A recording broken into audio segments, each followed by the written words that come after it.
Salut les amis, salam alaikum, j'espère que vous allez bien, que vous êtes en forme et en bonne santé. Content de vous retrouver pour cette chronique hebdomadaire avec notre fidèle Jacob Cohen. Bonsoir, bonsoir à tous. J'espère que vous allez bien. Et puis, j'espère que nous aurons un bel échange. Voilà. Très bien, très bien. Merci Monsieur Cohen. Nous sommes le 31 juillet aujourd'hui et nous allons bien sûr évoquer euh, la question principale sur cette guerre en Iran, avec l'Iran et les États-Unis qui se poursuit, mais on traitera aussi quelques points de l'actualité en fin d'émission. Monsieur Cohen, comme d'habitude, vous faites votre analyse, il y aura des questions. Les amis qui Oui, sont sur Twitter, TikTok ou sur YouTube, vous avez la possibilité d'interagir avec nous et de soutenir la chaîne avec le bandeau en haut et en description. C'est à vous, Monsieur Cohen. oui, l'intitulé, c'était Une guerre sans fin, avec point d'interrogation. Est-ce qu'il était nécessaire le point d'interrogation? Euh, je ne vois pas comment, enfin, on ne voit pas comment cette guerre peut s'arrêter. Voilà. Euh, pour plusieurs raisons. D'abord parce que l'Amérique n'admettra jamais la défaite. Elle a signé un mémorandum parce qu'elle ne pouvait plus continuer la guerre. Donc elle s'est dit, bon, je vais signer un mémorandum, même si cela ne lui convenait pas, en attendant de reprendre le combat. Bon. Et comme il fallait s'y attendre, de toute façon, les Américains sont comme ça, comme les Israéliens, ils sont connus, ils ont cette réputation de ne jamais respecter leurs engagements et donc de signer des accords vides de sens. Sur ce point, je voudrais vous faire part de la découverte du ministre russe des Affaires étrangères, Lavrov, qui est connu comme un des plus grands diplomates de l'époque actuelle, et qui a dit il y a quelques jours que la Russie trouve maintenant que la parole américaine n'est pas crédible. Voilà. Que les Américains signent n'importe quoi, ils ne respectent rien. Eh bien, je lui tire mon chapeau d'avoir fait ces découvertes, parce que pendant 35 ans, c'est ce que les Américains ont fait vis-à-vis de la Russie. Bon, pendant 35 ans, moi, je ne vais pas entrer dans les détails, mais je rappelle les accords Minsk 1, Minsk 2, enfin bon, la Géorgie, les trucs, enfin bon. Donc, bon, peut-être qu'il le pensait avant, je ne sais pas, mais en tout cas, il a dit, bon, est-ce qu'il va en tirer les conclusions? Je ne crois pas. Est-ce qu'il va en tirer les conséquences qui s'imposent?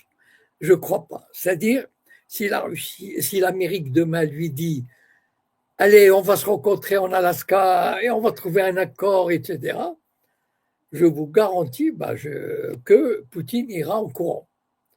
Alors que l'Iran, elle s'y maintient. Elle se maintient à cet axiome que la parole de l'Amérique ne vaut rien.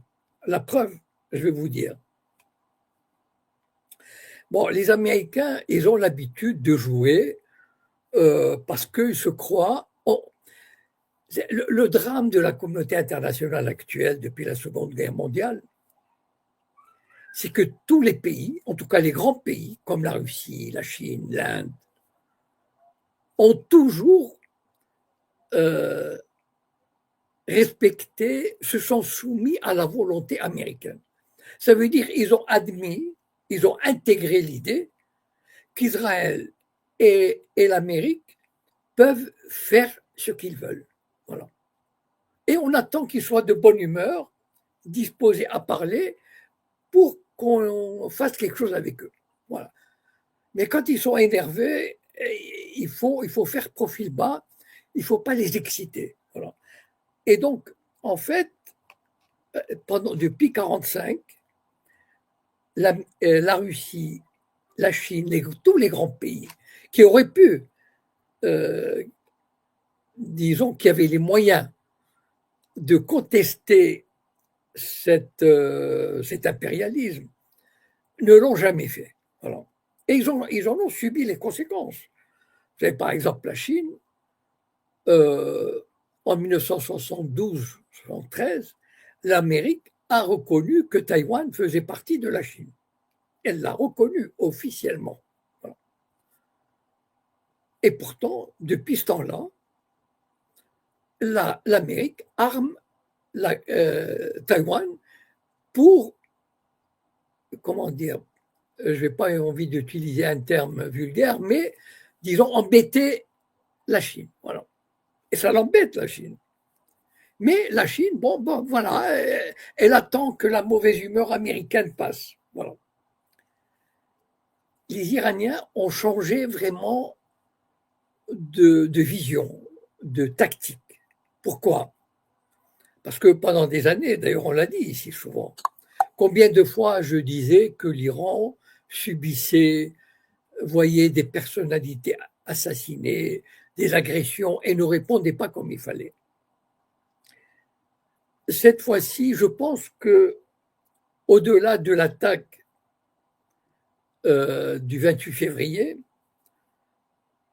l'assassinat de Khamenei, qui est quand même considéré comme, qu'on le veuille ou non pour les chiites, je ne dirais pas une espèce de Dieu vivant, mais c'est tout comme. C'est-à-dire, d'abord, une personnalité, on n'imagine pas une personne religieuse dans un pays arabe ou dans un pays chrétien obtenir ce genre de dévotion et de respect. D'abord, on n'a jamais vu les ayatollahs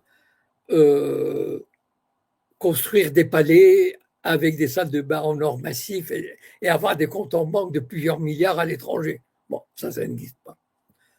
Par contre, les monarques arabes, bon, vous avez compris. Et je pense, enfin, parce que je cherchais un peu la raison, et bon, peut-être que nous ne pouvons pas saisir l'importance, mais quand on a vu, par exemple, les funérailles, il y avait des gens qui ont fait des centaines de kilomètres à pied ou en voiture, etc., pour aller rendre hommage. Il y avait des dizaines de millions de personnes. Ça veut dire que les gens ont été touchés dans leur être, dans leur dignité. Et ce n'était plus le même peuple. C'était plus le même peuple. C'est-à-dire c'était un peuple qui, aujourd'hui, les Américains peuvent faire ce qu'ils veulent. Ils ont décidé d'aller de l'avant. Alors, il s'est passé quelque chose d'assez sympathique cette semaine. Peut-être vous êtes au courant. C'est que, bien sûr, vous savez, le week-end dernier, Trump avait dit nous allons les bombarder. Il avait envoyé un message écrit au CENTCOM, c'est-à-dire le CENTCOM, c'est l'armée du Moyen-Orient, qui s'appelle le CENTCOM.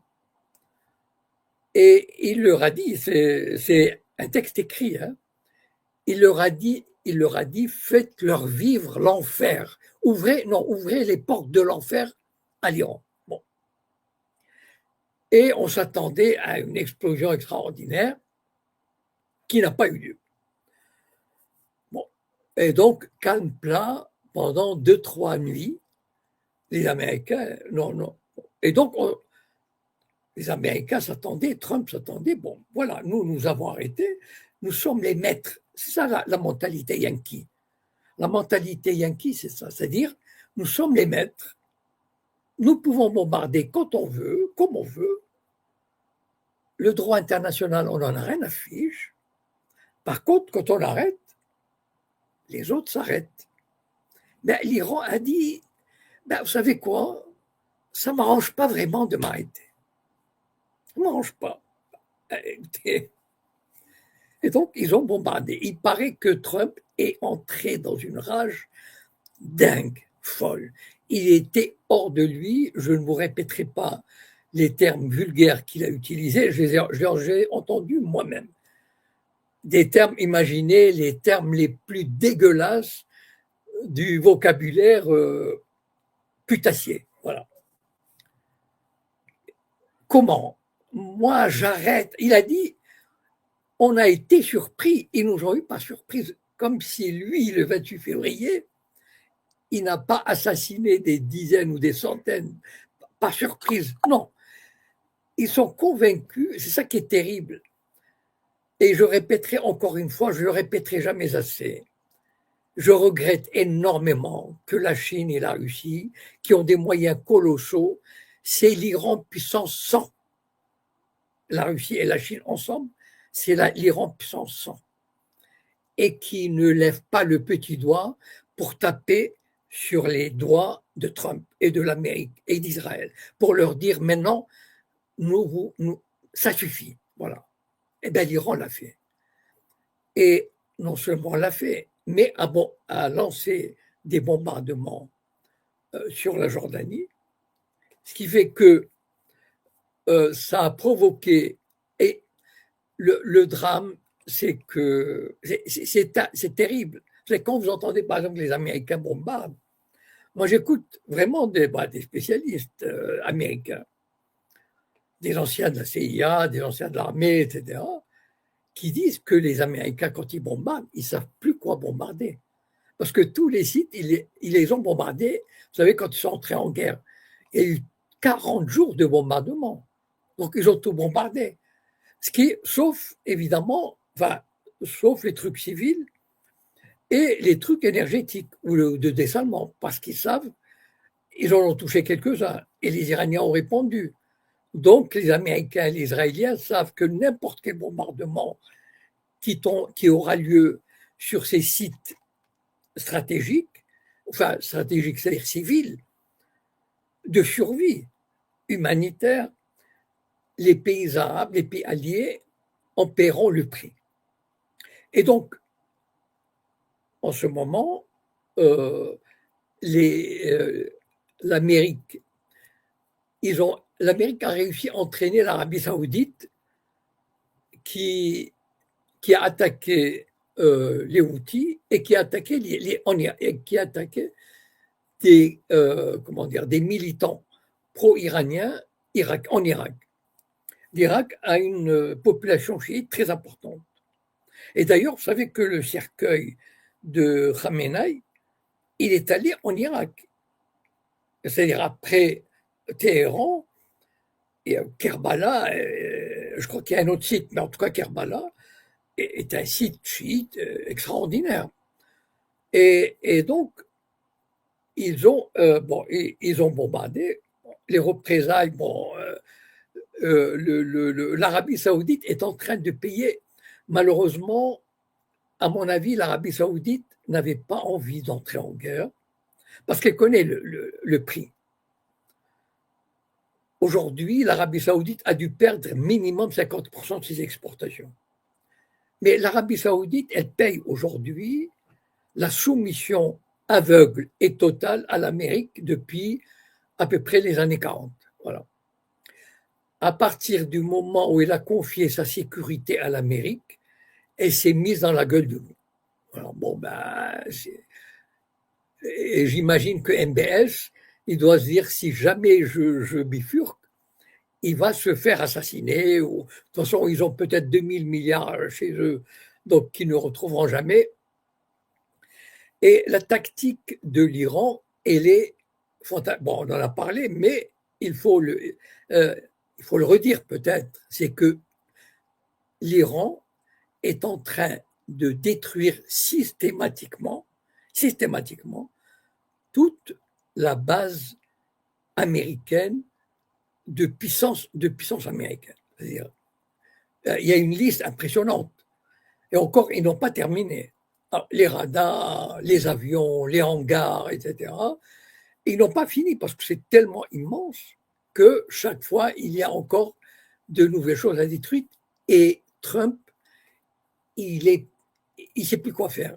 Il est, enfin, j'imagine qu'il doit être mais il est complètement, il appelle les militaires, il leur dit, il faut qu'on trouve quelque chose. Parce que là, il voit, bon, ils ont fait toutes sortes de magouilles pour maintenir le prix du pétrole relativement bas, mais tous les experts le disent, ça va être le jour où le réel va frapper le marché du pétrole, du kérosène, du diesel, etc.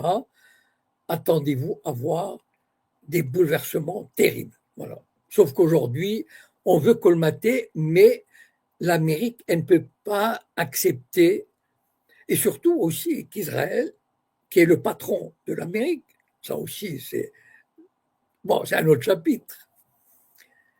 Le patron ne veut pas que l'Amérique s'arrête. Voilà. Le patron a dit, voilà, il faut continuer.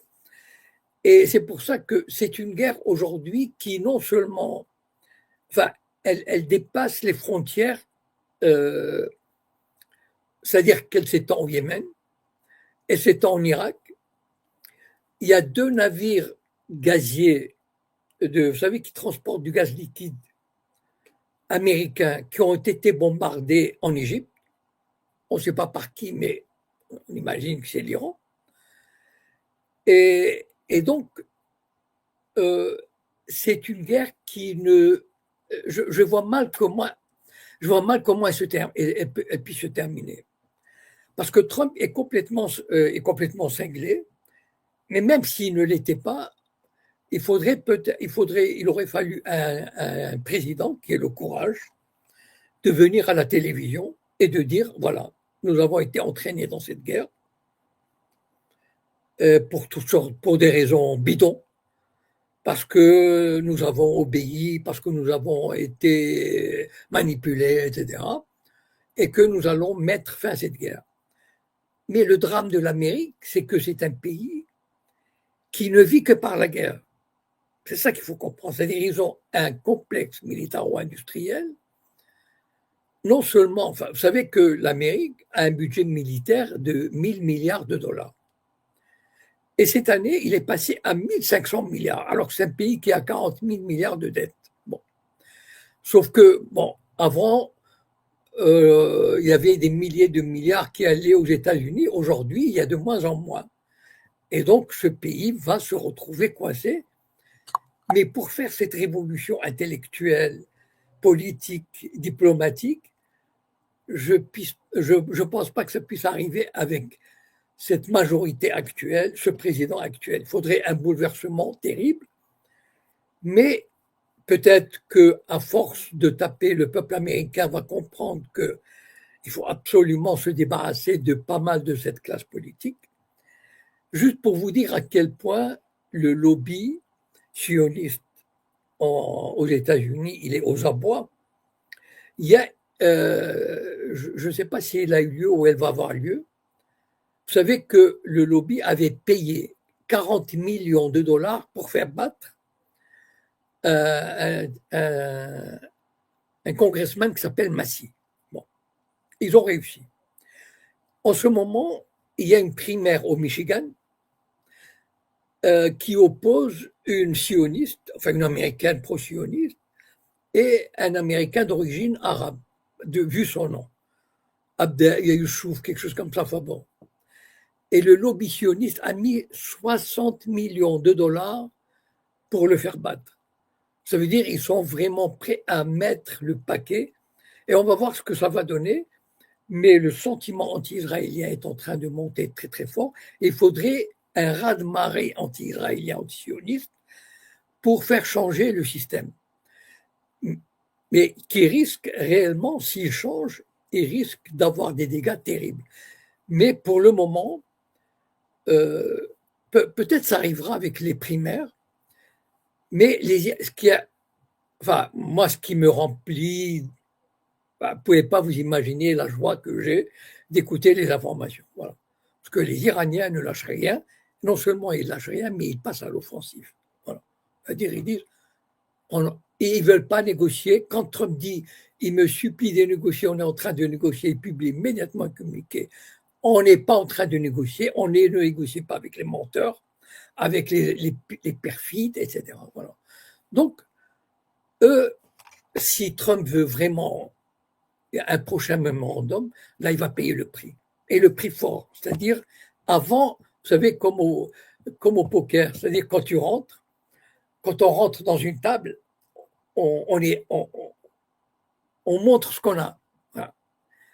Et là, il va être obligé de montrer ce qu'il a. Sinon, ça va être. Et la catastrophe est en train d'approcher. À grands pas. Jusqu'à présent, on a réussi à colmater, à tromper. Mais la catastrophe économique est en train de venir et la catastrophe électorale. Mais à mon avis, l'Iran, cette fois-ci, ne lâchera jamais, quel que soit, à mon avis, même l'Iran ne signera jamais un traité s'il n'y a pas vraiment au départ des garanties et tout et tout. Et donc, je vois mal comment on peut arriver à une chose. Mais pour l'Iran, c'est formidable. C'est-à-dire, chaque jour qui passe, il y a une partie de l'Amérique qui disparaît de la surface du Moyen-Orient. Voilà.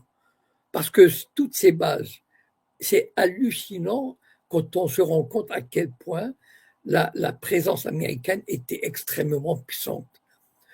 Et jusqu'à présent, ils n'en ont pas encore fini, mais systématiquement, et ces bases ne sont pas reconstructibles. On voit mal comment ils peuvent être refaits. Et donc, pour l'Iran, il n'y a pas de problème. Eux, ils peuvent vivre avec n'importe quoi. Ils ont ce qu'il faut et ils savent qu'ils sont en train de détruire la puissance américaine et ils vont la faire disparaître de cette région-là. Voilà.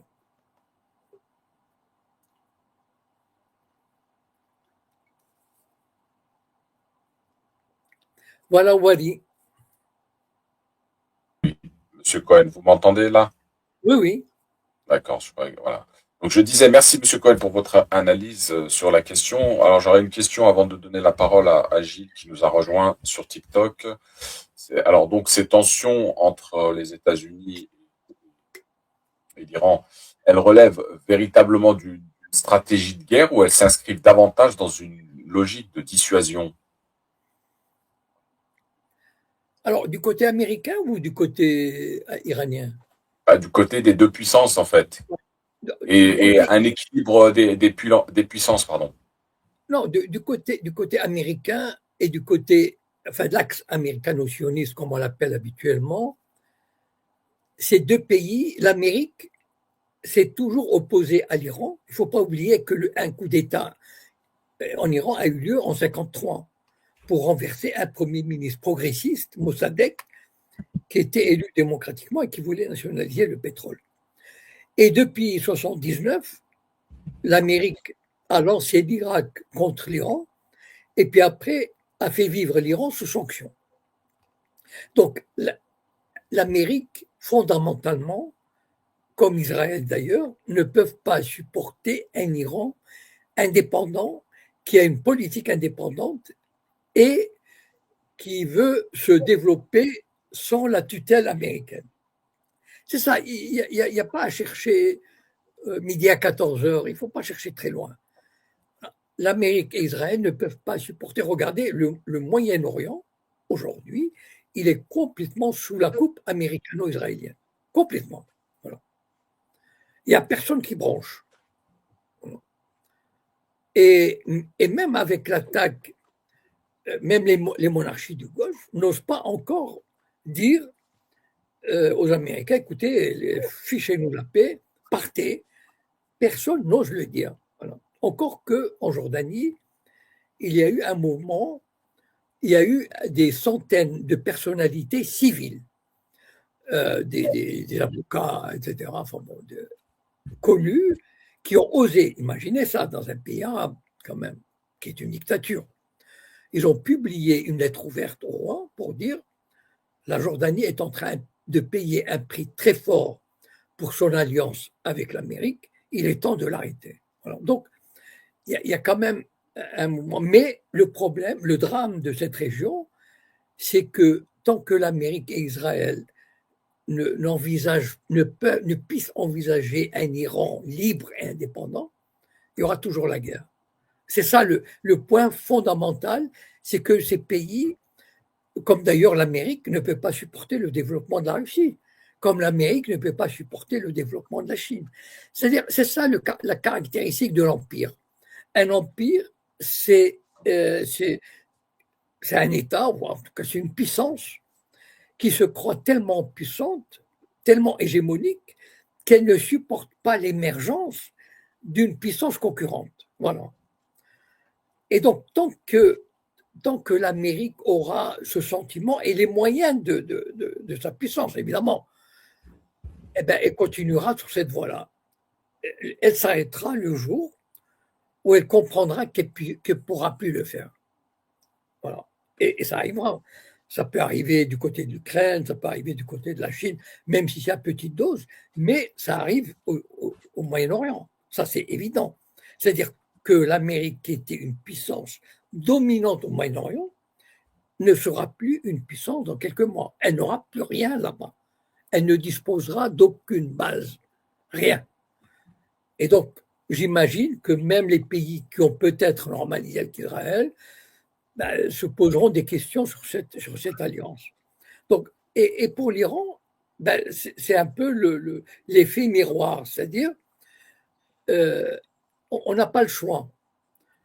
C'est-à-dire, où nous disparaissons, parce qu'en fait, quel est l'idéal, enfin, quel est l'objectif idéal d'Israël?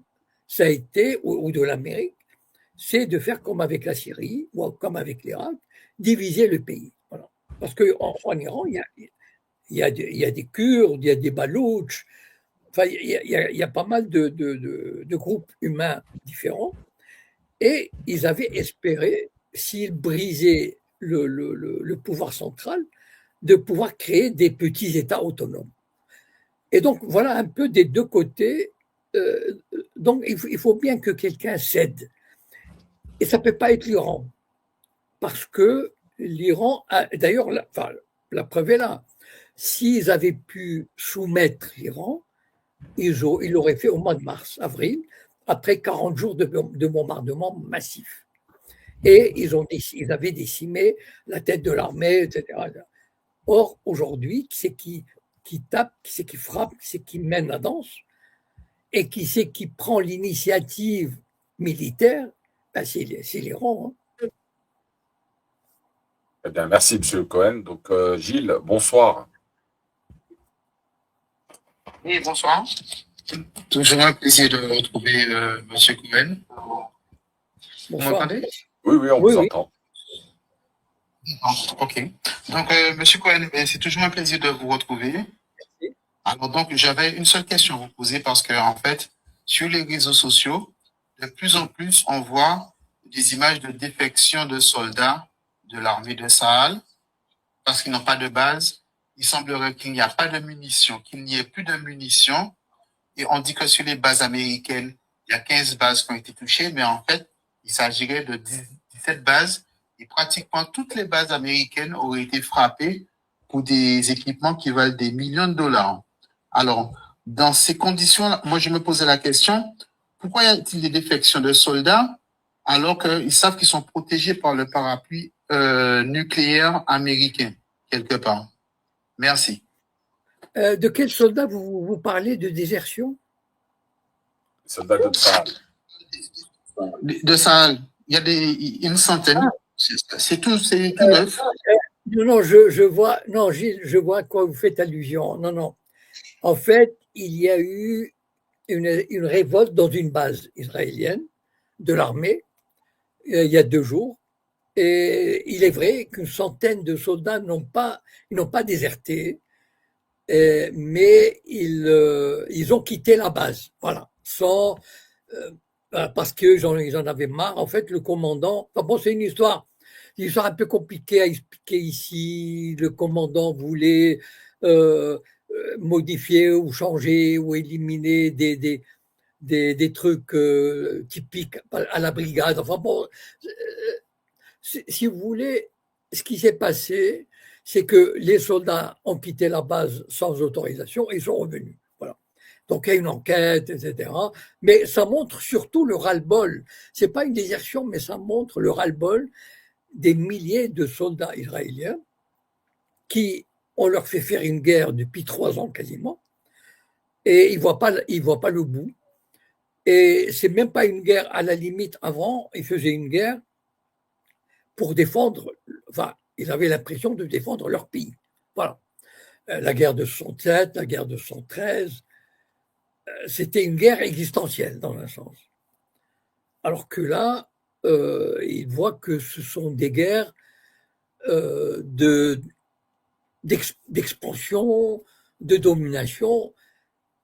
Ce qu'il y a, c'est qu'il y a énormément de tensions. C'est-à-dire, vous savez, cette armée, l'armée israélienne, est une armée ceux qui combattent, la grande partie sont des réservistes, c'est-à-dire des gens mariés, qui ont un boulot, qui ont une maison, etc., qui font 3 mois, 6 mois, 9 mois, hors de leur commerce.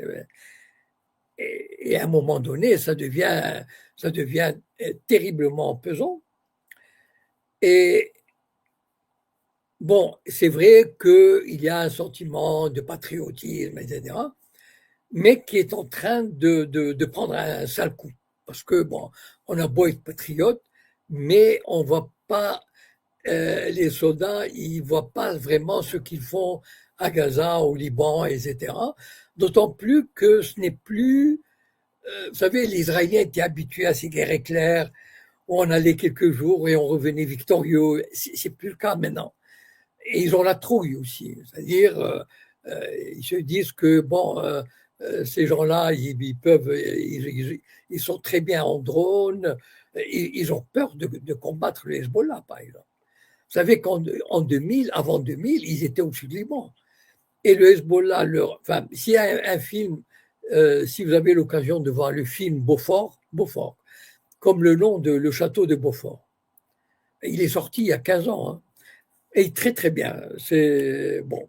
Et donc, il montre à quel point comment les soldats israéliens étaient terrorisés à l'idée d'aller passer quelques jours là-bas.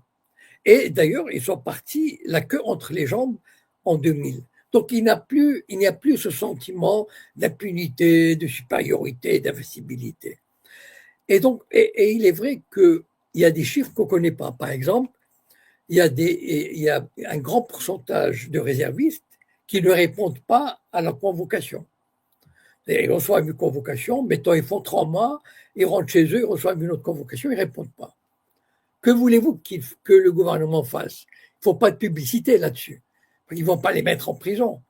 Donc, c'est très gênant. Et en même temps, ils essayent de cacher ça, mais ils essayent aussi de cacher le nombre de gens qui s'en vont. C'est-à-dire, bon, réservistes, ils ont fait 3 mois, 6 mois, et après, ils fichent le camp. Donc, il y a des milliers qui quittent Israël, et des milliers de familles. Donc, il y a vraiment un problème. Mais jusqu'à présent, ils tiennent parce qu'ils ont affaire à des... Enfin, ils n'ont pas fait de vraie guerre. On ne peut pas appeler ça une guerre à Gaza. Le Hezbollah, bon, c'est vrai qu'ils ont peur de l'affronter sur le terrain.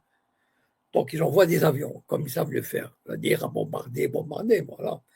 Mais, comme l'Iran leur a dit, bon, vous arrêtez, sinon on vous bombarde. Donc, mais c'est vrai que l'armée israélienne n'est plus ce qu'elle était. Voilà.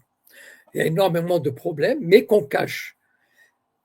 Donc, encore pour terminer avec cette affaire des 100 soldats, donc c'était pas une. Comment dire, ils n'ont pas déserté, voilà. C'était un problème d'ordre interne à une base, enfin, un rapport entre le commandant et les soldats. Mais il montre l'exaspération, effectivement, l'armée israélienne, elle est sur les genoux, elle est démoralisée, elle est brisée, etc. Ça, c'est un fait. Merci. Tu quoi, Gilles, tu voulais rajouter quelque chose? Non, c'est bon. Bonne santé à M. Jacob Cohen, que je continue de suivre. Et merci pour sa sagesse et ces éclaircissements. Merci. Merci à toi. Un bonjour à la Guadeloupe, c'est ça? Exactement. Merci à toi. Monsieur Cohen, on va continuer donc sur la question toujours de cette guerre qui dure. Pensez-vous qu'une désescalade durable soit encore possible ou sommes-nous vraiment entrés dans un cycle où chaque crise prépare la suivante? Et selon vous, quelles conditions seraient nécessaires pour sortir de cette logique? Non, à mon avis, il n'y aura pas de désescalade.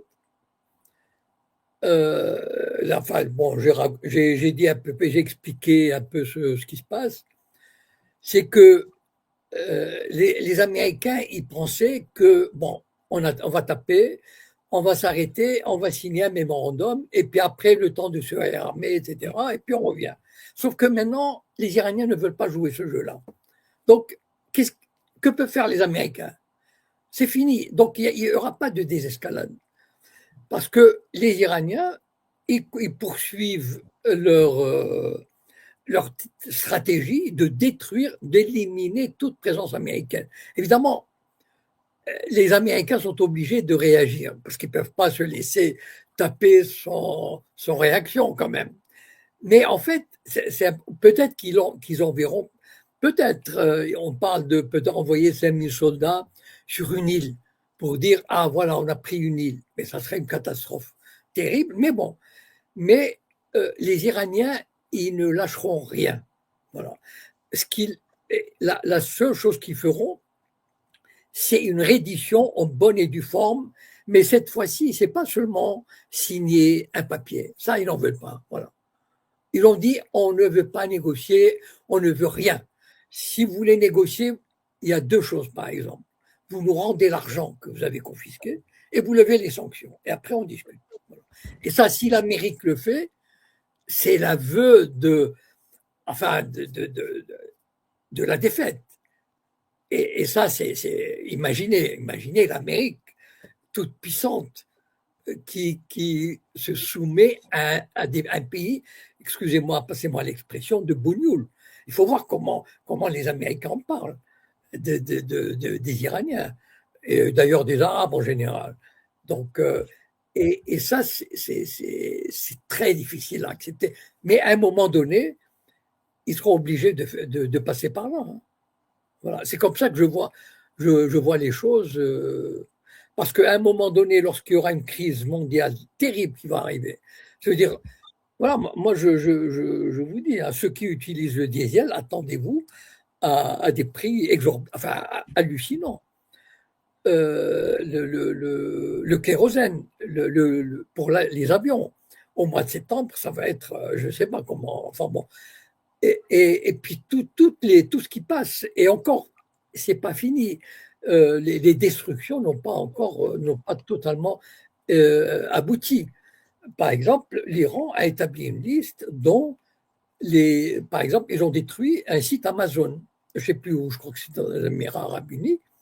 Et donc, ils peuvent très bien, ils ont listé tous les sites non militaires, mais vous savez, ces grandes sociétés américaines comme Amazon, etc., ben, ils vont aussi les détruire. Ce sont des investissements de milliards de dollars. Très bien, merci M. Cohen. Dernière question sur ce sujet, et puis après on ira sur une autre question de l'actualité. Est-ce que la sécurité d'Israël dans ces enjeux-là, face à face entre les États-Unis et Iraniens, est primordiale, ou c'est juste le contrôle des équilibres régionaux et des intérêts géopolitiques plus larges dans la région? Vous savez, Israël va devenir très vulnérable. C'est-à-dire que, vous savez, les Iraniens, regardez l'intelligence stratégique, c'est fabuleux. C'est-à-dire, toutes ces bases américaines, toutes ces bases qu'il y avait, qu'il y a encore, en tout cas, elles ont été détruites à au moins 50%, sinon aux 2/3. Elles servaient à quoi, ces bases? D'abord à la présence américaine, certes, mais elles servaient de base de sécurité pour Israël, parce qu'il y avait des radars. il y avait des radars d'une puissance extraordinaire qui valaient des milliards de dollars. Ces radars n'existent plus. Eh bien, ces radars alertaient Israël. Toutes ces bases où il y avait des missiles patriotes, etc., c'était pour arrêter. La Jordanie servait à arrêter, comme premier écran pour arrêter les missiles venant d'Iran. D'accord? Donc, tous les pays du Golfe servaient à protéger Israël, mais lorsque toutes ces bases seront détruites, mais à 100%, Israël sera d'une vulnérabilité extraordinaire. C'est-à-dire que Israël ne saura jamais quand le missile a été lancé. Ça veut dire qu'ils seront informés lorsque le missile, 30 secondes avant la frappe.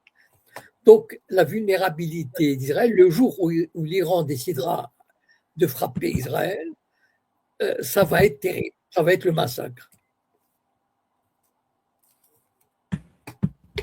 Très bien.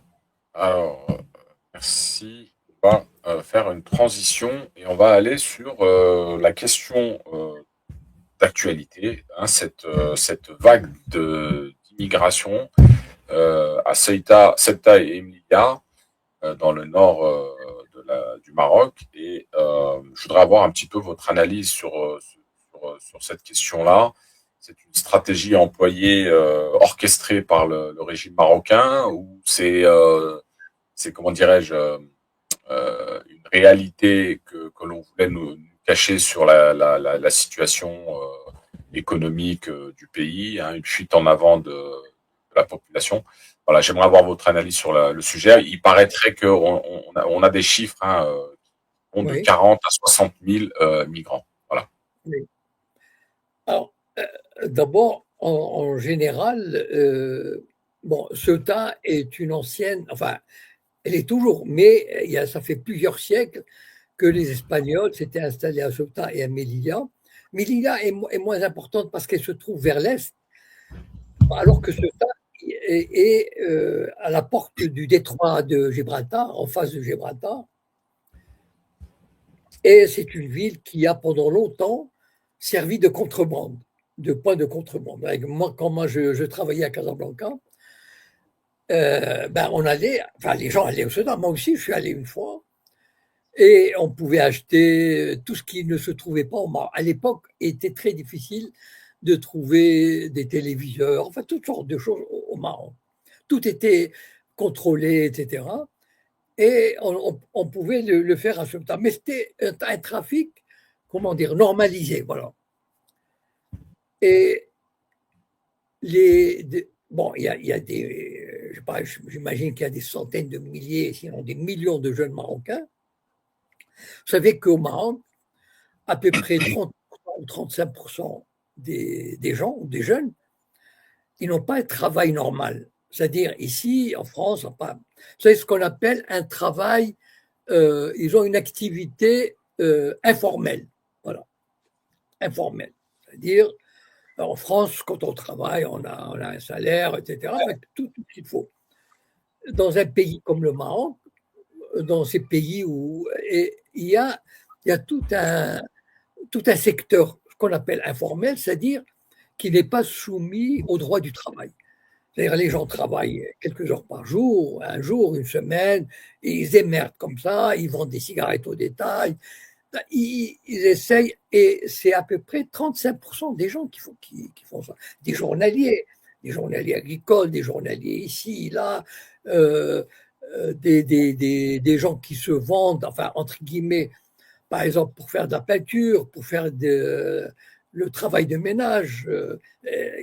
Donc, et ces millions de jeunes, aujourd'hui, rêvent de partir. Bon, ils n'ont pas la possibilité de le faire. Et il y a toujours eu une pression sur ce tas. Sauf que pendant des années, l'Espagne et le Maroc, conscients de ce problème, ont résolu d'installer des barrières, des contrôles, etc., pour empêcher tout déferlement d'importance. Voilà. Il y a eu de temps en temps, mais quelques centaines comme ça, mais en général, ces deux pays s'entendaient pour éviter tout déferlement d'importance. Et là, il y a 2 jours, ça a été une ruée. Imaginez, on dit entre 40 000 et 60 000. Bon, c'est plus probable. Enfin, mettons 50 000. Imaginez, alors que Ceuta est une petite ville. C'est même pas. Enfin, c'est l'équivalent de, je sais pas moi, en France, une petite ville comme Limoges, par exemple, ou Je Orléans. crois que c'est 80 000 habitants. Voilà, voilà. J'ai une petite ville. Donc, imaginez tout à coup des jeunes qui déferlent par dizaines de milliers avec des intentions, bon, pas toujours très pacifiques. Et moi j'ai vu des vidéos, hein, avec la complicité des flics marocains. Moi j'ai vu une vidéo par exemple où des jeunes descendaient d'un camion, vous savez, ces camions avec plateforme là. Et le flic marocain ou un gendarme, parce que c'est plutôt un gendarme parce qu'il avait, je connais l'uniforme des gendarmes parce qu'on le voit de dos, dire aux gens allez-y, allez-y, allez-y, allez-y, quoi, voilà. Et donc, comment se fait-il que pourquoi le Maroc a lancé cette campagne quasiment de déstabilisation, au point que le Premier ministre espagnol a parlé d'une attaque en règle contre son pays. Bon, alors, il y a des raisons qui sont avancées à cela, parce que la complicité du Maroc, elle est indéniable. Jamais un tel mouvement n'aurait pu se faire sans l'aval, la complicité, l'adhésion du Maroc. Jamais. Alors, parce que quand les Marocains s'y mettent pour protéger la frontière, ils savent le faire. Et ils ont les moyens de le faire, etc. Et on a fait venir des jeunes par camion entier. Moi, enfin, j'ai vu les vidéos. Et donc, il y a des raisons. Alors, il y a 2 raisons principales qui sont avancées et qui méritent, à mon avis, qui sont assez crédibles. Bon, la première raison, c'est un peu le régime marocain, il était énervé par le voyage récent fait par le Premier ministre espagnol en Algérie, et disons où il a probablement eu des entretiens positifs et pour rétablir des relations, alors que l'Espagne est presque l'allié du Maroc, mais l'Espagne veut quand même avoir des relations tout à fait correctes avec l'Algérie, qui est un partenaire important, notamment dans cette période cruciale sur l'énergie, le pétrole, etc. Et donc ça, ce serait une première raison, mais à mon avis, la deuxième raison est beaucoup plus importante, beaucoup plus, euh, comment dire, elle a plus de crédibilité. C'est que l'Espagne, d'abord, et vous savez ce que l'Espagne a fait pour la Palestine. Donc, on ne lui a pas pardonné toutes ses positions sur la Palestine. Bon, je ne vous fais pas la liste depuis Gaza. Le gouvernement espagnol a vraiment, enfin, a pris des positions très courageuses et a été à la pointe, voilà, du combat contre le génocide à Gaza. Bon. Et, et ça pardonne, ça pardonne pas. C'est-à-dire que le lobby essayait de comment punir l'Espagne. Voilà. Alors, et ça, on a trouvé cette façon, enfin, cette solution, c'est-à-dire, bon, le Maroc, il est aux ordres du lobby, c'est évident. Donc, on a voulu punir l'Espagne, faire un coup de semonce. En même temps, bon, peut-être que, vous savez, ce genre d'attaque où le Maroc montre, ou le régime marocain en tout cas, a montré sa complicité, enfin, il a étalé sa complicité, on peut pas nier quand on voit les images de ces flics. Et bon, ça risque de se retourner contre lui parce que bon, l'Espagne va s'arranger pour refouler la majorité enfin, pas la totalité, mais en tout cas une très très grande partie de ces migrants. Et c'est-à-dire que l'Espagne a montré cette fois-ci qu'il n'est pas question de les considérer comme des réfugiés ou des migrants. Voilà. Donc, Elle va tout faire. D'ailleurs, une bonne partie est déjà repartie. On l'a forcé à repartir. Et en même temps, le Maroc devra s'expliquer, voilà, vis-à-vis de l'Espagne et vis-à-vis de ses alliés européens, parce que le problème d'immigration aujourd'hui en Europe est très, très sensible, au point, par exemple, le chancelier allemand qui va connaître des élections régionales dans un mois, et il veut un petit peu enlever l'herbe sous les pieds à l'AfD. L'AfD qui combat l'immigration. Et donc, Merz, le chancelier allemand, a dit c'est inadmissible, etc. Et il faut qu'il reparte. Bon, ça montre un peu, disons, il y a une levée de bouclier en Europe contre, contre cette entreprise-là. Bon, le Maroc ne va pas être sanctionné, mais disons, il a révélé une image pas toujours, pas glorieuse cette fois-ci, parce que une des cartes maîtresses du Maroc quand il négociait avec l'Espagne, avec l'Union européenne, c'est je me trouve dans un carrefour important d'émigration, c'est-à-dire il y a beaucoup de migrants qui viennent chez moi pour partir, donc je peux contrôler. Voilà, faites-moi confiance, je peux contrôler le flux. Et donc, il le faisait. Mais là, cette fois-ci, parce qu'il a eu une espèce comment dire, d'un petit désir de vengeance, et donc il, il réalise un flux de 50 000, 60 000 comme ça qui envahissent une ville espagnole, ça fait des autres. Voilà. Et les images ont été telles que je pense que le régime marocain, il a fait. Il s'est trompé, il a fait une connerie. Voilà.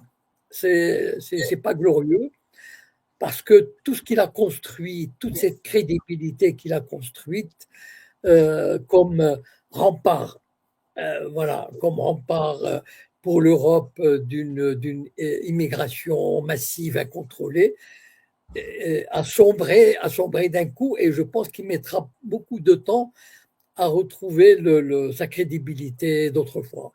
Voilà comment j'ai vu les choses avec cette affaire. Très bien, on va vous poser quand même deux, trois questions à ce sujet, Monsieur Cohen. Oui. Alors, effectivement, c'est peut-être un petit peu une action orchestrée pour punir l'Espagne de son soutien à la Palestine, que vous l'avez évoqué.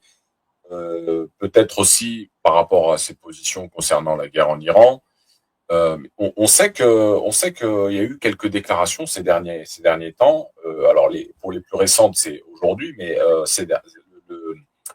il faut se rappeler que le Congrès américain, en avril 2026, il avait qualifié pour la première fois Ceuta de territoire marocain, et il soutenait les efforts de l'État, du secrétaire d'État Marc Rubio sur le statut de Ceuta.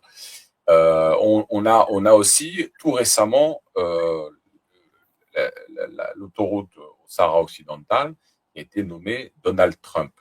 On voit que le Maroc fait de plus en plus d'actions, un petit peu de soumission à l'impérialisme américano-sioniste. Oui.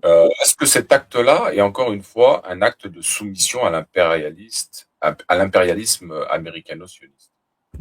Oui, il y avait toutes ces raisons de punir l'Espagne, et le Maroc a servi de proxy, disons. Voilà. C'est-à-dire, le Maroc dispose d'une arme redoutable, enfin redoutable, pas non plus exagéré, parce que, encore une fois, je pense que cette arme, d'abord, l'Espagne est quand même un pays capable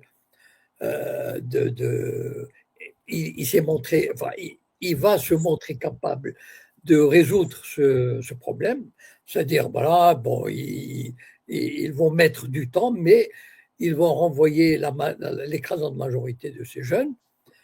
Et donc, c'est vrai que même Trump avait dit que l'Espagne devrait être exclue de l'OTAN, etc. Bon, toute cette atmosphère, tout ce sentiment anti-espagnol de membres de l'OTAN, membres de l'Union européenne, mais encore une fois, ils ont choisi, à mon avis, hein, c'est-à-dire, vous savez, des fois, on se dit, tiens, je vais jouer un coup qui a l'air fumeux, magnifique, et c'est comme l'assassinat de Khamenei, par exemple. Pour les Israéliens et les Américains, je suis sûr qu'ils pensaient, ça y est, on a gagné. C'est-à-dire, le régime va aller s'effondrer et il va faire tout ce qu'on voudra de lui. Et donc, je pense que c'est un peu la même chose que l'OTAN, l'Union, enfin l'Amérique et le Maroc ont pensé. On va affoler l'Espagne qui va dire oh là là, c'est terrible. Alors qu'au contraire, la réaction espagnole a été très ferme et d'ailleurs même des alliés européens. Et j'ai l'impression que voilà, c'est un coup d'épée dans l'eau de la part du Maroc et même enfin bon, je l'ai dit, hein, qui a fait perdre pas mal de crédibilité au pays. Et peut-être même, finalement, les gens vont comprendre ça, c'est comme un peu comme ça se passe avec l'Iran. C'est-à-dire, les gens, enfin, il y a des gouvernements, il y a des peuples, il y a des responsables, etc., qui vont être encore être écœurés par ces comportements impérialistes, agressifs, etc., parce que ces pays se croient tout permis et qui ne respectent pas la règle, le droit. Et voilà, donc disons, sur le coup, ça pouvait paraître très bien joué, mais très vite, on peut voir que finalement, c'était pas aussi bien joué que ça. Voilà. Très bien. J'ai un intervenant là sur TikTok. Je ne sais pas s'il est là avec moi, s'il veut prendre la parole, poser une question. Green. Oui, bonsoir tout le monde. Salam alaikum Wari. Monsieur Cohen, bonsoir. Salutations aux gens en commentaire. Alors, ce que je voulais vous dire, c'est qu'effectivement, on est quasiment tous d'accord que c'est une ingénierie pilotée par les grandes instances mondialistes. Moi, je vois derrière la main de la CIA et du Mossad. Parce que quand vous regardez bien, vous coupez le son des images, on voit bien une catégorie de jeunes Marocains, quasiment dans la même tranche d'âge, habillés très légèrement, sans pactage, et on a même vu qu'ils étaient carrément en claquette. De se retrouver avec des milliers de personnes au même endroit, avec le même modus operandi, et pour aussi, comme disait le Premier ministre espagnol, contourner le droit espagnol, car la Cour suprême d'Andalousie a permis à tout ressortissant extra-européen de ne pas être expulsé s'il avait franchi la frontière de manière non terrestre mais maritime. Donc on a utilisé ça.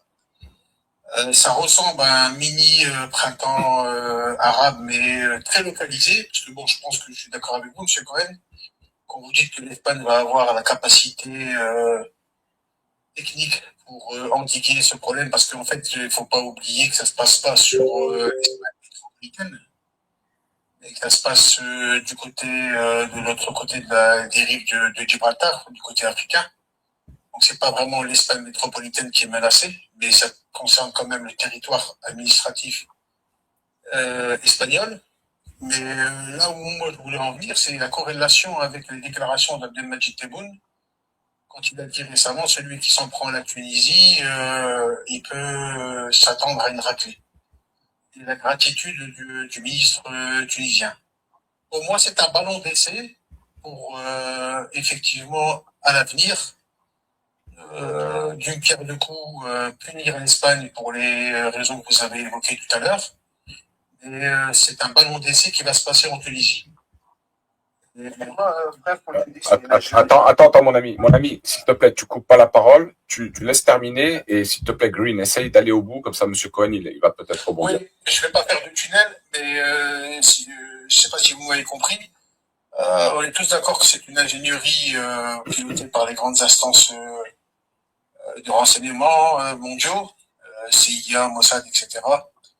Et que derrière tout ça, c'est une baudruche. Il va rien se passer de grave en Espagne, mais ça va être un effet miroir pour d'autres peuples qui se trouvent sud-africains, qui vont essayer de mimétiser ce qui s'est passé à Ceuta. Ok, on va voir.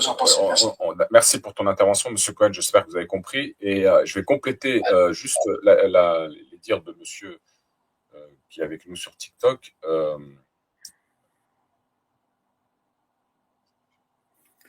Mr. Green. Non, mais ça m'a échappé. C'est-à-dire que. Bref, allez-y. Ça me reviendra. Si ça me revient, je vous redirai, mais j'ai perdu le fil. Allez-y. Je peux y aller? Allez-y, Monsieur Cohen. Oui, d'accord. Non, en fait, la situation Maroc, enfin du nord du Maroc, elle est unique. On ne peut pas l'étendre à d'autres pays. Pourquoi? Parce que on a cité la Tunisie, mais la Tunisie n'a pas de. Il y a des immigrés qu'on peut utiliser, enfin, en tout cas, qui peuvent être utilisés et tout, mais c'est pas la situation marocaine est très typique, elle est unique dans le sens où il y a une ville espagnole sur le territoire marocain, donc entourée par le Maroc. Voilà.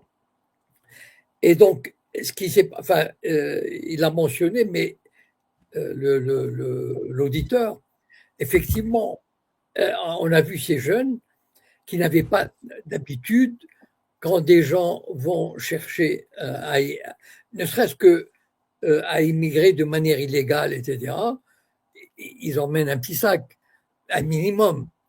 Et là, c'était vraiment, on dirait qu'on les a ramassés on les a ramassés dans la rue, hein. On les a appelés dans un stade, quelque chose comme ça. Donc, ça accroît le sentiment de manipulation et de tentative d'intimidation. Voilà. C'est-à-dire qu'on a ramassé. Vous savez, il y a beaucoup. Quand on se balade au Maroc, bon, comme dans des pays comme ça à peu près, il y a toujours des dizaines de milliers de jeunes qui traînent, qui essaient d'avoir une activité, etc. Et donc, c'est pas difficile pour des services de sécurité de réunir 40 000, 50 000 jeunes, de les faire venir par camion. De toute façon, dans la région, il y a énormément de monde. Tanger n'est pas loin, Tétouan n'est pas loin. Ce sont des villes Tanger c'est une ville de 500 000 habitants facilement. Tétouan, ça doit être une ville de 200 000 ou 300 000 habitants. Donc, et sans compter les petites villes qu'il y a autour. Donc, effectivement, ces jeunes qui viennent comme ça, ils n'ont rien. Juste, on dirait qu'ils se baladaient, et puis on leur dit, venez, on va vous emmener quelque part.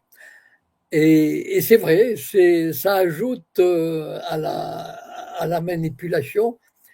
Mais, encore une fois, la situation marocaine, enfin de cette région-là, est très typique, elle est unique.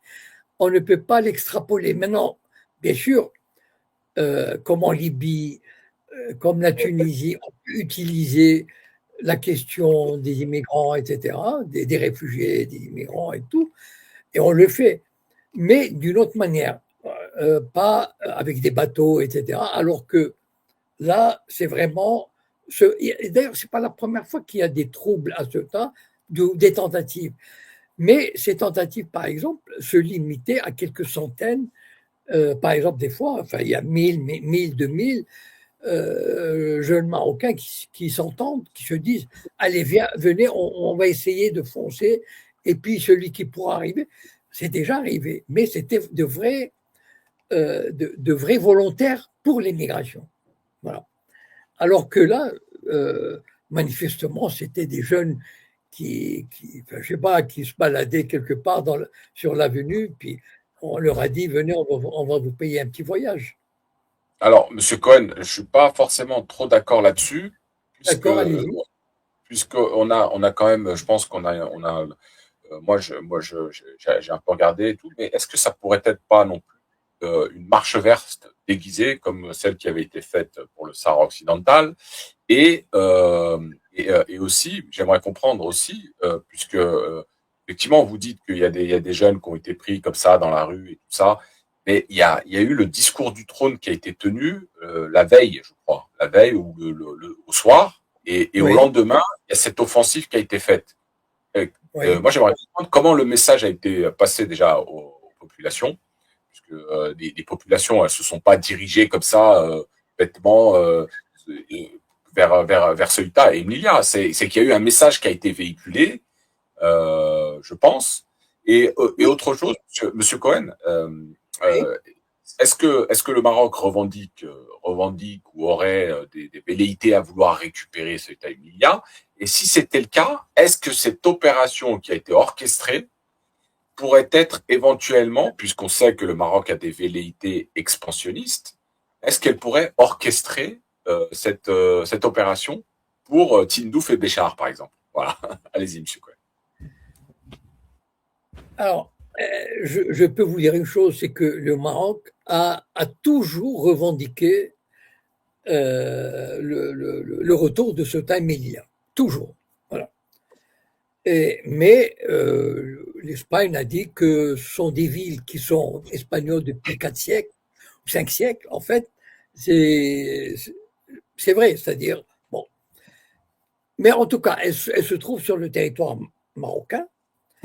Mais je crois que si, euh, enfin, s'il y avait la moindre tentative d'intimider l'Espagne en la faisant reculer par quelques milliers ou même par 50 000 jeunes qui foncent comme ça veut dire qu'on ne connaît pas les Espagnols. Voilà.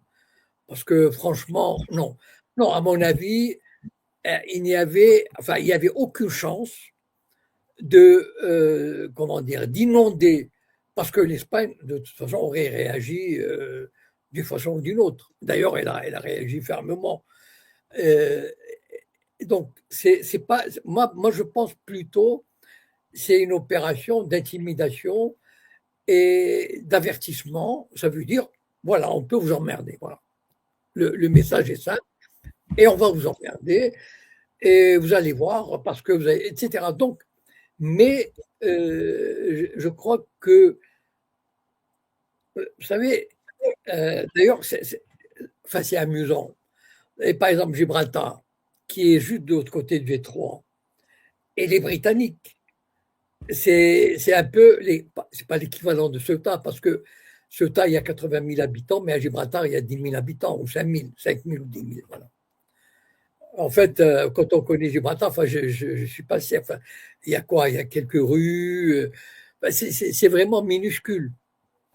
Mais la Grande-Bretagne a toujours tenu tête. Et l'Espagne a tout tenté. Vous savez qu'il y a eu un blocus. L'Espagne avait organisé un blocus qui a duré des années. Le blocus des travailleurs, le blocus routier, le blocus des marchandises, et rien à faire. Et la Grande-Bretagne n'a pas cédé. Et donc, j'imagine que l'Espagne, elle va faire pareil. C'est-à-dire, euh, pour ce time Melilla, elle ne renoncera jamais. Et donc, si le Maroc avait, enfin, si le régime marocain avait cru, moi je ne crois pas, mais je ne pense pas, parce que sinon il aurait agi différemment. Mais admettons, si le régime marocain avait pensé un peu une espèce de marche verte pour récupérer ce time Melilla, non, je pense que c'est un mauvais calcul. Parce que, bon, vous savez, les Espagnols sont. Enfin, quand le nationalisme refait surface, qu'il soit de gauche ou de droite, c'est un pays qui ne relâchera pas. Donc, je ne crois pas à cette. Maintenant, il a pu y avoir une arrière-pensée comme ça, de rappeler, en dehors du fait qu'il fallait marquer l'Espagne, mais c'est une façon aussi, peut-être, je ne sais pas.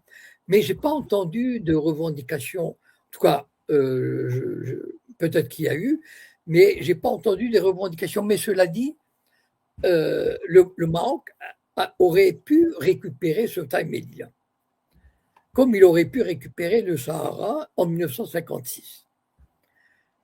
Au moment d'indépendance, le Maroc a préféré renoncer à récupérer ses possessions plutôt que… Pourquoi? Parce que j'ai fait une petite vidéo, je peux la remettre en marche, qui date de 2012 ou 2013, et où j'ai expliqué pourquoi le Maroc a perdu ses possessions. Pourquoi? Parce qu'en 58, il y avait des groupes de résistants marocains qui étaient prêts à récupérer par la force. C'était des groupes de plusieurs milliers de combattants qui voulaient récupérer le sud du Maroc, Sidi Ifni, etc. Et même Ceuta, par la violence. Mais la monarchie a préféré combattre ces groupes de résistants. Pourquoi? Parce que ces groupes de résistants n'étaient pas royalistes. Ou même s'ils étaient royalistes, ils voulaient une monarchie constitutionnelle. Ça veut dire pas de droit absolu. Et donc, cette monarchie-là, d'ailleurs, c'est Hassan II, à l'époque, il s'appelait le prince Moulay Hassan, c'est lui qui, en 58, a combattu les résistants du Rif, avec l'aide du colonisateur espagnol. Donc, voilà, le Maroc, quand il réclame Ceuta, il réclame mollement, voilà. Parce que, bon, il a laissé passer une occasion historique et il sait que ça serait vraiment très difficile de récupérer. Voilà. Alors, il faut rappeler, M. Cohen, quand même, que Oui. le Maroc a signé un traité en 1860, le traité de Oued-Ras, traité de paix et d'amitié, sur la reconnaissance de la souveraineté de l'Espagne sur ces territoires.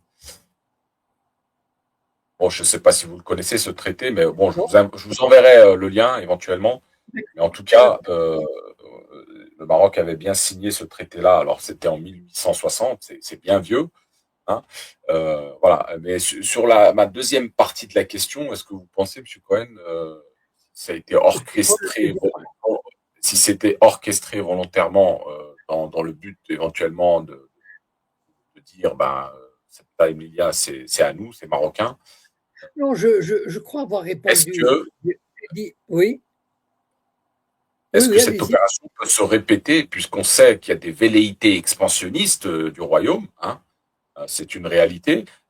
Ils ne reconnaîtraient pas, soi-disant, les frontières, et donc ils auraient peut-être des velléités à vouloir récupérer une partie du Sahara oriental algérien. Voilà.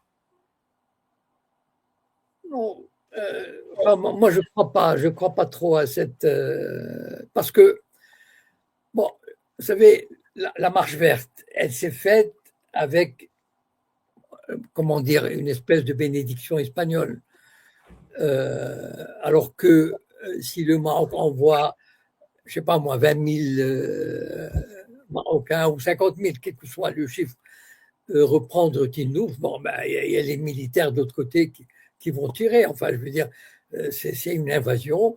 Et donc, le pays attaqué, il est en droit en état de légitime défense et il défend son territoire. Non, c'est pour ça que j'ai dit tout à l'heure, je ne crois pas à une arrière-pensée. Ce qui s'est passé à Ceuta, je ne crois pas à une arrière-pensée de revendication territoriale. Voilà. Parce que c'est voué à l'échec. Voilà. Et c'est pas ça qui va, même s'il répète l'opération. D'ailleurs, je pense pas que c'est dans l'intérêt du Maroc de refaire cette opération. Parce que d'abord, elle est vouée à l'échec, puisque l'autorité espagnole est reconnue, la souveraineté espagnole est reconnue, l'Espagne a des moyens extraordinaires pour se défendre. Je ne crois pas que le Maroc irait jusque-là. Et d'ailleurs, même si l'Amérique en veut à l'Espagne mais je ne crois pas qu'ils iraient. Bon, ils voudraient bien affaiblir l'Espagne, ou ce gouvernement espagnol en particulier, mais de là à susciter un conflit, non. Non, non, surtout entre deux alliés. Donc, enfin, moi, je pense pas qu'il y ait eu. Je ne sais pas si vous savez ce que. Je n'ai pas suivi ce que le roi a dit parce que bon, ça m'intéresse peu. C'est-à-dire, parce que bon, en général, il dit des banalités, voilà. Je ne sais pas s'il a dit quelque chose sur ce thème, mais là, ce serait intéressant de savoir.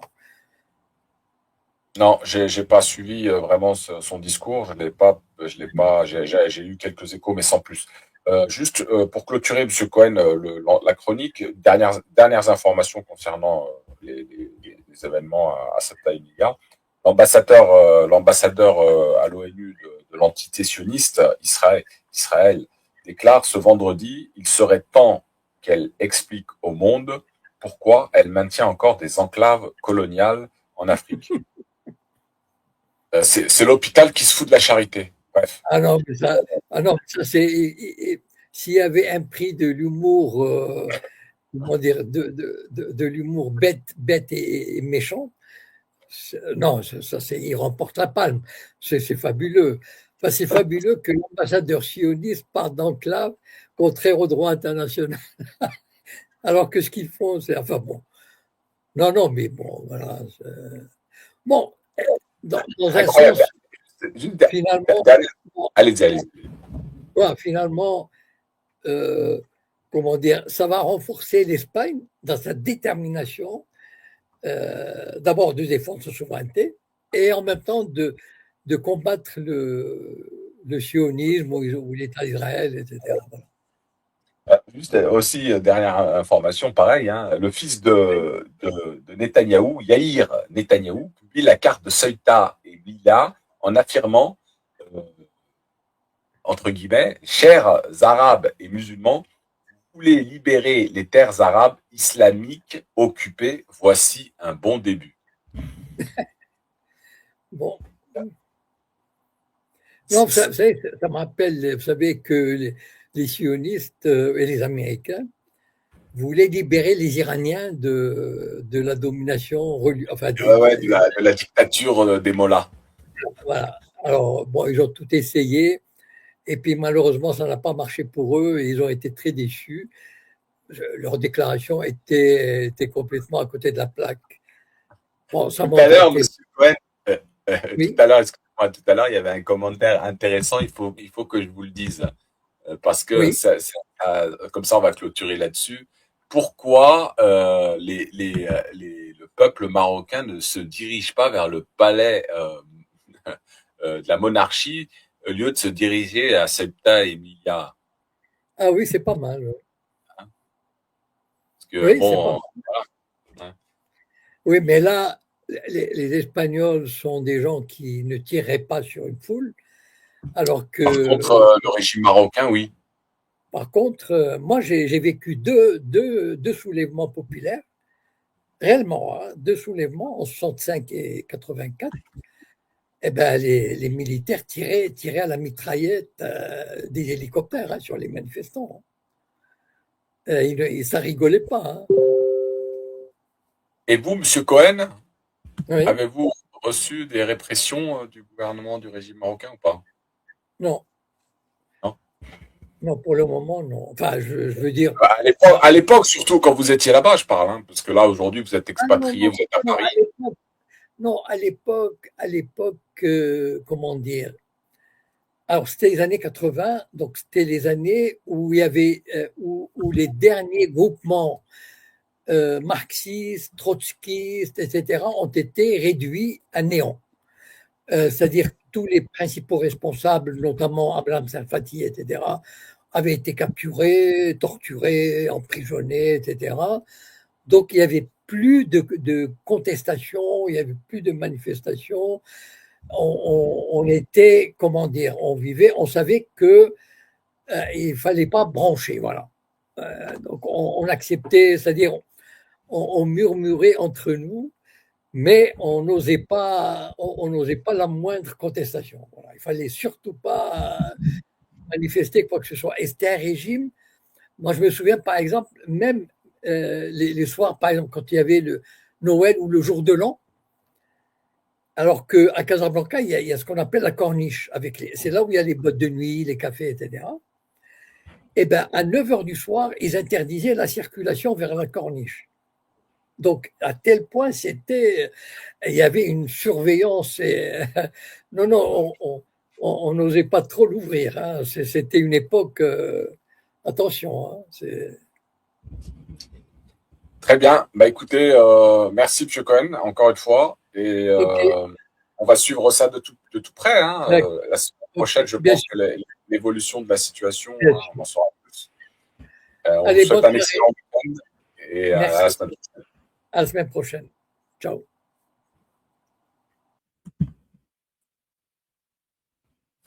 Voilà les amis, merci à toutes et à tous d'avoir participé. Désolé pour celles et ceux par rapport aux commentaires, j'ai peut-être pas tout regardé. Merci d'avoir participé, partagé, tapoté le live sur TikTok. N'hésitez pas à vous abonner à la chaîne YouTube pour revoir l'entretien en rediff les amis. Et si vous voulez soutenir la chaîne, vous avez le lien en description. Que la paix soit sur vous. Salam alaikum les amis.